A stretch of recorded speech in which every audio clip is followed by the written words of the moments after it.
All right. A lot of you have been waiting for this moment, and I promise that I'm going to try to record this, knowing that some of you are watching this video and some of you are just listening this session on our Spotify. So I want to tell you a little bit more about my Vipassana journey. So a lot of you, a lot of friends, family members, followers, clients have been asking me about the 10-day silence retreat that I did recently for the first time. And I want to share a little bit more about my experience. And the first thing I want to share is, what is Vipassana? What is this practice? So this is a practice, this is a Buddhism practice. There is no religion attached. It's a practice created by Buddha. And of course, there are some different interpretations of it. But it's a very ancient practice that teaches you how to control the mind and quiet the mind. And a lot of people, including myself, thought that the most difficult thing, the most challenging thing on a Vipassana is the silence. And actually, I have some questions here that you guys asked me on Instagram, and I'm going to try to go and answer all of them. And by the end, I will answer some of them that are not included in my story. So the first thing is, when I went there, I thought it was a 10-day silence meditation retreat. I didn't know what to expect exactly. I just knew I wanted to do for so long. The first time I heard about that was probably about 4 or 5 years ago. And when I was doing one of my bucket lists, this was in my bucket list. I have always been curious about a silence retreat, since I'm someone that loves to talk, loves to connect. And the only things I knew going to this retreat was, it was silence. It was a lot of meditation. You cannot read, you cannot journal, no eye contact, no talk to anyone who is there. And that's all that I knew, to be honest.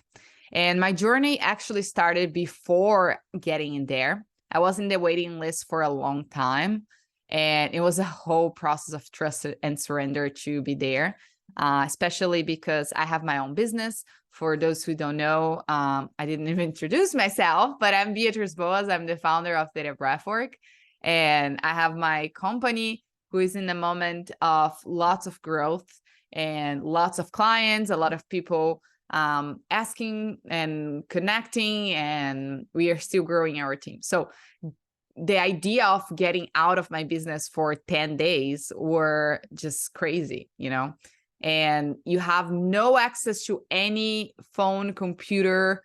You completely disconnect for 10 days and you don't have access to anything. So this was a crazy idea, but I was in a moment of my life that I felt that I was being called more than I was before. And I was going through a lot of ups and downs. And I felt that it was the moment that I really, really needed to silence my heart, my mind. And I really, really need to listen to what was in there. I was trying different things and they were helpful, but I felt that what I needed in that moment was silence and quiet. So that's what I did. I applied and got in the waiting list, and I was actually only called to go there the day that it started. So I had to literally just go. It was crazy. But that's the story for another time. I want to tell you a little bit more about what is Vipassana, what was my experience, what are the challenging things, what are the cool things, what is the thing that you take and bring it into your life. So I wish someone had told me that the Vipassana retreat is not actually about the 10-day silence and meditation. It's actually a very, very challenging thing. The silence is not the crazy part. The silence is actually the easy and amazing part. It's so good to be in silence for a little bit, just listening to yourself. For me, at least, I'm talking all of that on my perspective. Okay. So the challenging thing for me was actually the physical pain that I was in. I did not expect how physically painful would that be. I had no idea. And I think I'm kind of like maybe happy that I didn't know, because I would think much more before I go. But I want to be honest and I want to be transparent. And I think this shouldn't drive your decision, because it's so powerful. But I went there and I did not know that we would spend 10 to 11 hours sitting in the floor in a cushion for some meditations that you couldn't move yourself. I had no idea how much disconnection was between me and my physical presence. And the moment that you get there is the moment that you start to feel all these things more intensely. And the whole idea is for you to learn how to be present with that, and understanding that each pain and each process that you are going through is arising and passing, arising and passing. And it's about the impermanence, and it's about the law of nature, that everything is in movement and everything is in a process. And this moment is a very different moment than a minute ago. And things are changing, and I am changing, you are changing, everything is changing. So if we take like the span here, and years from now, the span might not work and be not good and losing the tint and whatever it is, everything is in movement and everything is changing. So the pains and the things that we experience in the body is also in movement, and it's also changing. So by experiencing the pain in your body, I had crazy shoulder pain, my back, so much pain. And even though I used to feel the pains time to time, I didn't realize that they were always there. And actually, this is the most challenging thing in the Vipassana, in my opinion, and what I heard from some friends that I connect after, that is the physical pain, how distracting it is, because you start to feel, you're so present in the pain that you start to feel so intensely. And it's so hard to be there, because your mind just want to go away. And someone asked me in the questions and about the silence, how long it took for me to silence my mind and to not have like any mind chatter. And it's actually not about not having any mind chatter, but it's about the practice of every time that it happens, it goes back to, you go back to the present, you go back to this moment. And that's the practice, is literally noticing every time that the mind starts to chat, or the mind just drift into thoughts, ideas, past, future. In my personal experience, I had a lot of, between day 1 and day 4. Yeah, between day 1 and day 4, I had a lot of mental, how do you say, wandering, more focused on the past. And starting on day 7 was the moment that I started to notice that my thoughts were more focused on the future. And the process is not about completely silencing the mind and not have the mental shedding. It's about noticing that they are happening, and go back to the presence, and go back to the sensations that you have in this moment. And notice how everything starts in the mind. Every pain, every experience that you have, it starts in the mind. So a little bit more about my own experience is, and my own perspective is, that there are amazing things on Vipassana, amazing lessons, and I'm going to share more with you in this video, in this audio. But there is also a lot of things there that I didn't agree. I actually, and it's not about the Vipassana, but it's about the rules that are made by men, human. And it's okay. We have family members, we have friends that have different values and perspectives and ways of seeing life that are different than us. And we also have teachings and ways of living life that are different than we see the world, and that's okay. And it doesn't mean that we can be friends with. It doesn't mean that we can have a relationship with. In my case, with Vipassana, I have been practicing almost daily since I left the retreat, and I plan to keep practicing, and I'm bringing a lot of the lessons. And I also have lots of things that I don't agree with. For example, they forbidden any type of imagination and visualization, any type of breathing control. And all of you at this point probably know, I create ThetaBreath work and I lead breath work and I need the visualizations, and I love that. And I think it's the beautiful things, and it can help so many people to live such a better and happier life. And it's very different than Vipassana. Vipassana is stick to the reality. It's what it is right now. And there is no imagination, no visualization, no focusing on the future, the past. It's always going back to this present moment. So I'm going to try to answer some of the questions. Someone asked me if I spoke to someone there, if someone was speaking something, and how was the place, what did I eat? And one of the things is, it's not that you cannot speak at all. You have some moments that you can ask the energy if you need help with something. So for example, one day my toilet paper ended, and I was like, what am I gonna do? I missed the introduction. So I got there a day late because of the waiting list. So, which is, I said another story, but I didn't know what to do. So I had to go to the manager and ask. I said, I need toilet paper. What do we do? So there are some moments, like if you need help with something, you can ask the manager. There are other moments that it's, you have like a few breaks. Sorry. You have a few breaks, usually at the end of the day, that you have like a 5 minutes that you can go to the teacher and ask the teacher a question. So if you have a question, something that is coming up, something that you need to ask about, you can go to the teacher and ask your question. So it's very little what you can talk, but it's possible if you need to ask a question. When you sign up for a Vipassana, when you jump in there, you committed to 3 things. 1, no killing, which means no eating meat, no eating anything that it takes an animal to die.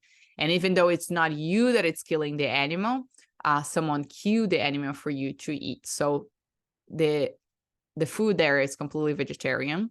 The other thing is that you cannot kill bugs. So it's usually, the retreat centers are in a very nature place. So you have lots of little bugs and animals that can get into your room, and you cannot kill them.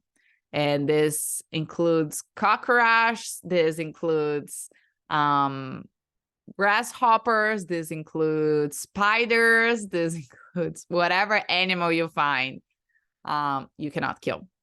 So this is I have some very funny stories about that. The other thing is, you committed to no any type of sexual activity, which means playing with yourself or like talking about that or whatever it is. Like, no, it's forbidden. And the third thing is talking. So you cannot talk, you cannot talk to anyone, you don't have your phone. They get your phone and your things when you get there. And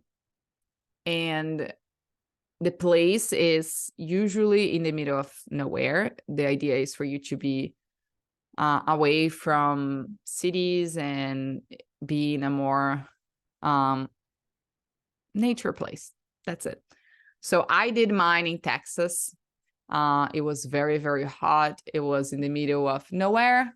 And I know that there are practice and centers all over the world. And some of them, you sleep in a room with other people and you share bathroom.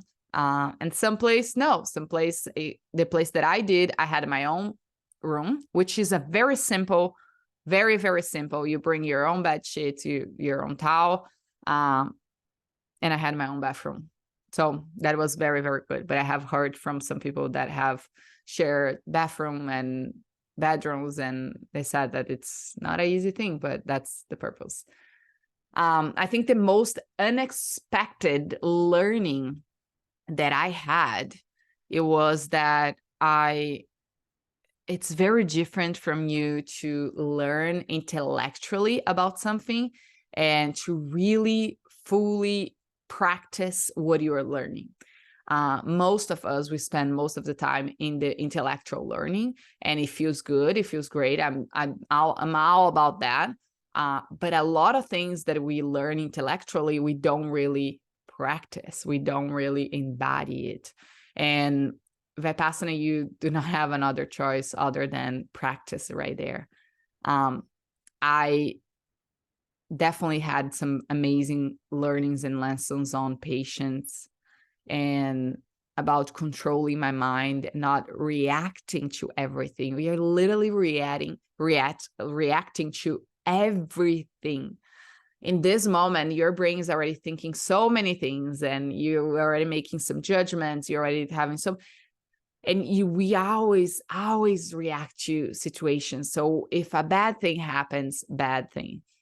Remember that bad or good is it's a perspective. It's association or a story that you have around that thing that happened, but we are always reacting to that. So if something amazing and so good happened, we react to that. If something so bad happened, we react to that.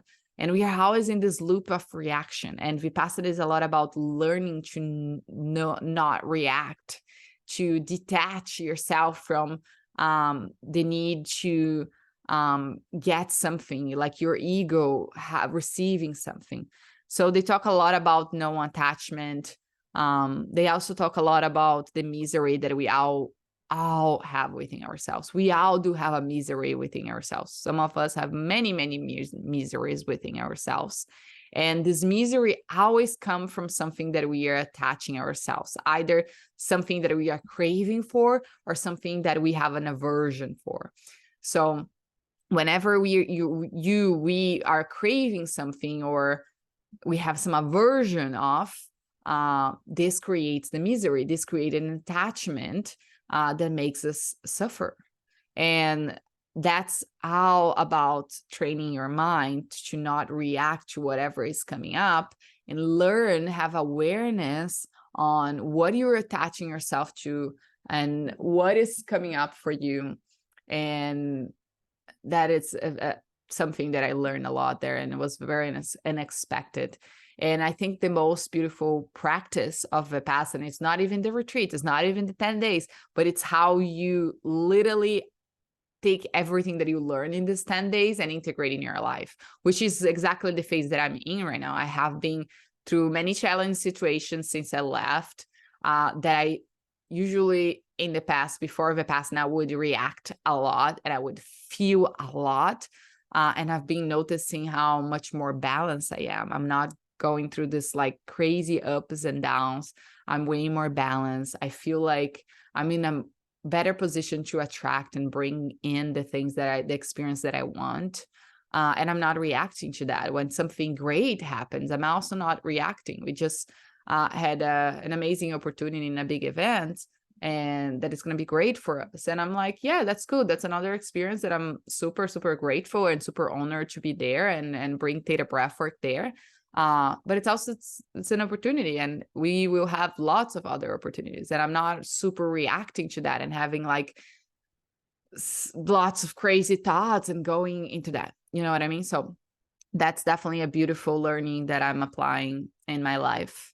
The most challenging thing is definitely the physical part, is the navigating pain. Until day 6, it was very, very challenging. I wanted to give up.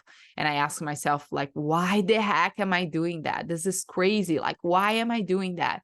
Because I was in so much pain and I could not sit one more second in that pain. So I did not want it to be continues in that pain. So that was definitely the most challenging thing for me.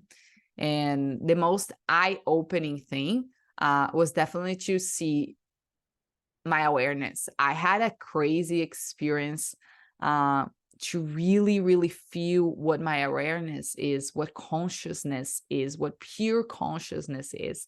And it's almost like it is who I am, but at the same time, it's not attached to my mind. It's something that it's separate from my mind, and I can have a conversation with that, and really, really answers me right away with no sense of humor, with no positive or negative or perspective. It's just what is. It's just the absolutely truth that it's there in my consciousness. And it doesn't mean that it's the absolutely true for others. It is what it is for me.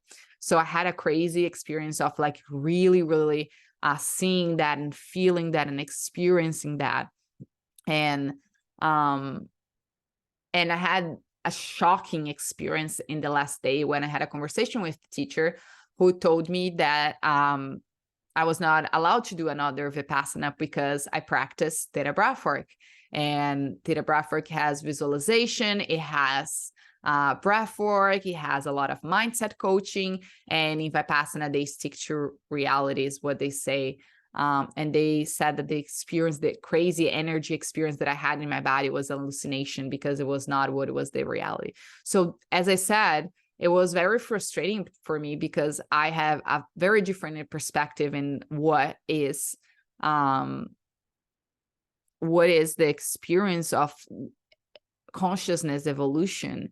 And Theta Breathwork is something so freaking powerful that I watched thousands and thousands of people having crazy experience and massive change and being so much happier and freer and more loving. And I know it's powerful. I experienced myself. I watched thousands of my clients go through that. So when I had this shocking experience of the teacher telling me that, I was like, wow, I realized how much we as humans, we put our own perspectives and rules on things. In the case of Vipassana, it's years and years and years and years. It's a very old practice. So it's many human interference into the purity of the practice. So that's my own perspective again. But it was very shocking and I had to work through. My desire was to just leave and do not talk to anyone, but I worked through the thing that it was coming up, and I used the Vipassana practice to really deal and feel all the things that came up. So lots of lessons. If you can see, for those who are watching the video, I have like a whiteboard there that I wrote so many of my lessons, so many of the things that it was so powerful for me. How attachment creates misery, how liberating the old pattern of the mind, patiently, persistently, consciously, being in an attentive mind. And again, the goal is not to completely silence the mind forever, but it's learning how to bring to the presence. And which I believe that whoever asked me that, it was about like bringing the presence is the silence of the mind. So we can do that, but our minds, we will always drift and go to somewhere. And that's part of being a human, and that's part of having a mind. And I do not have a desire to be Buddha, although it's pretty cool and pretty amazing to watch his life. That's not my role and my purpose here in this world. But I do have a lot to teach and to share with the world, and a lot to learn. And through these learnings is my purpose is to share more. And definitely Vipassana is something that I can't say that it's for everybody. I'm sure that if you decide to do it, you're going to benefit immensely, and you're going to learn a lot. And I would love to have some specific people in my life to go do it. But it's also very, very challenging. It's one of the most challenging things I did in my life so far, because of the physical experience, because of being 10 days completely away and just navigating through the crazy mind that we all have. So I hope with this video and audio session, you can have a little bit of what my experience was. It was truly a beautiful, crazy, wild, intense experience. The reason that I decided to do that is because I was going through a lot of ups and downs, and I really felt in my heart and my intuition was leading me to that, to learn the lessons that were there for me. And each person capture and receive something different from the lessons there, and go through your own lens and interpretation. And I definitely healed a lot, experienced a lot. I had a lot of things related to my skin issues, my acne that I've been battling for years. My relationship with food came a lot. I reflect a lot of that. I went through a lot of process mentally and emotionally with that. So literally can come up anything. So if you are going through a challenge situation, I'm sure that this will serve you, and as many other things will. I don't believe that there is just one thing. But yeah, so that's a little bit of my experience. If you have more questions, if you want to know more details, I'm happy to do a part 2 of this, or answer your questions if you message me on at ThetaBreath, which is our business Instagram, or email us support@theta-breathwork.com. You can always email us, ask questions. And yeah, that's it. That was my crazy experience. I hope you enjoyed. It was an amazing, amazing experience. And if you have more questions, let me know. Send you lots of love. And I'm definitely a better person since I did that. Thank you.